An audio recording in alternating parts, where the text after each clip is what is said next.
I am a coordinator in an out-of-home care organisation. My organisation is working with children and young people based on an individual pedagogy idea. I've been doing this kind of work for more than 20 years now. I don't work as a carer for the young people, rather I coordinate cases. I provide the pedagogical consultancy and supervision for our professional carers. The professional carers are the ones who work with the child or young person in their own home. Over the years I have collected a little toolbox, which I will explain to you a bit later. But first of all, I would like to mention some tools which are not in my toolbox. A hammer or a saw, for example, are tools which are not suitable for our work. A heavy-handed way of working with the carers will not be successful in the long term.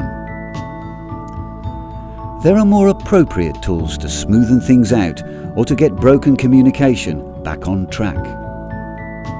I always keep in mind that all I can achieve as a coordinator are gradual changes.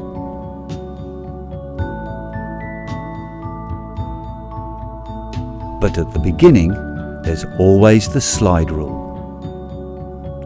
This is one of the most important tools, a symbol for the perfect match between the carer and the young person. Are the dynamics good? Can I create a setting in which a positive relationship between a carer and a youth can be developed?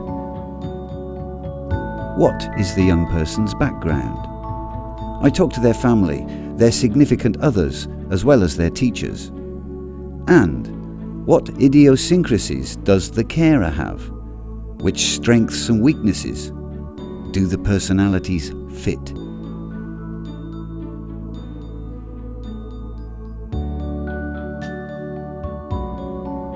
As a coordinator, I have to speak the language of the carer. My recommendations have to be compatible and understood. And I have to be able to understand. Each carer has a different personal history and a different way to express themselves.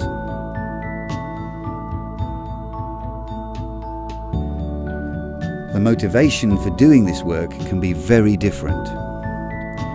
What's driving the carer to choose this profession? How does she approach her work? What else is he interested in? Is his hobby martial arts, ecological farming, horse riding? Advice for a particular carer can be completely wrong for another one. The coordinator and the carer must have a common understanding. Along with the understanding, the heart plays an important role. I have to like the carers I work with. I need to have a good relationship with them. Ideally, this is also the case with the young person.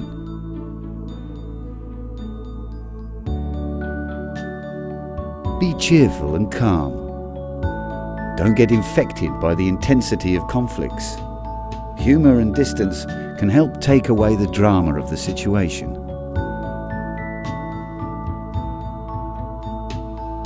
Sometimes in a conflict, it's good enough just to build new bridges. My aim is to bring things back together again in a way that nobody loses face. I don't hesitate to praise achievements, and I give a lot of positive feedback. Everybody wants to do a good job and see the young person move in the right direction.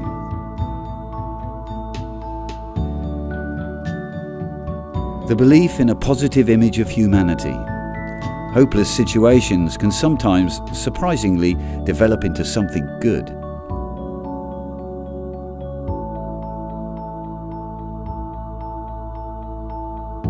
Feeling comfortable in the home of the carer is also an important factor of our work. I want to be a frequent visitor and gain insights into the young person's life in their new environment.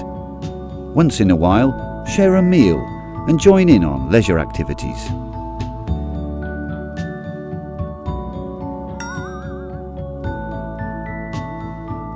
When I visit the home of the carer, I usually take the young people and their carers out for lunch or dinner. Something special they can all look forward to. As an example, occasionally the day is finished with a glass of red wine in a relaxed way. Then sometimes I get to hear things that wouldn't otherwise be mentioned.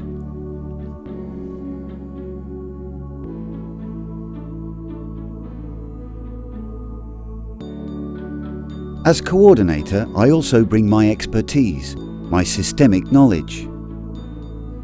Peculiarities in the behaviour of the young people are often symptoms of issues in the peer group or in the carer's family.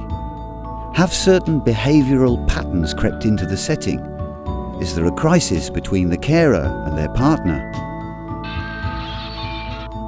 Find out what would make the behaviour of the young person make sense.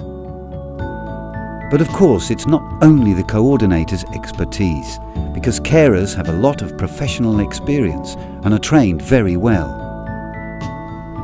I also need the view from a distance.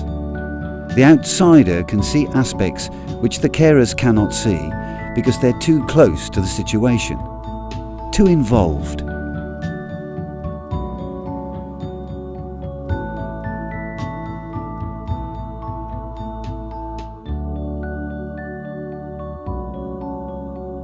Dark thoughts.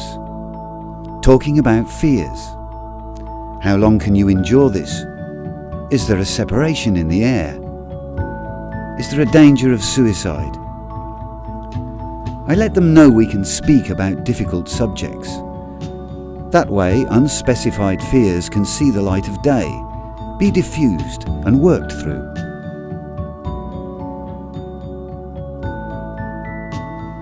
For each placement, there is a budget that can be used, for example, on external supervision or a respite. If I use the funds in a way that supports the carer, it's a good investment.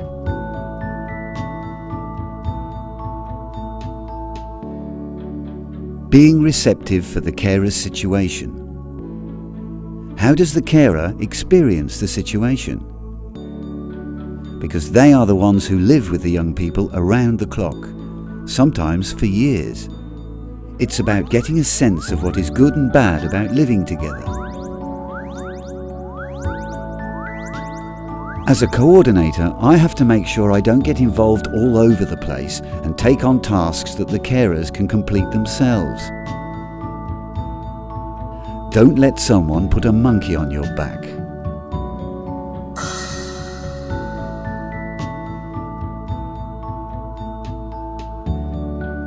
Placements sometimes get to a point where something substantially needs to change.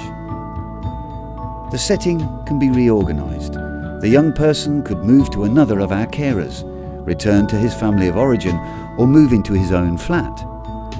Also a possibility is that he leaves the care of the organisation altogether. A new setting needs to be put together.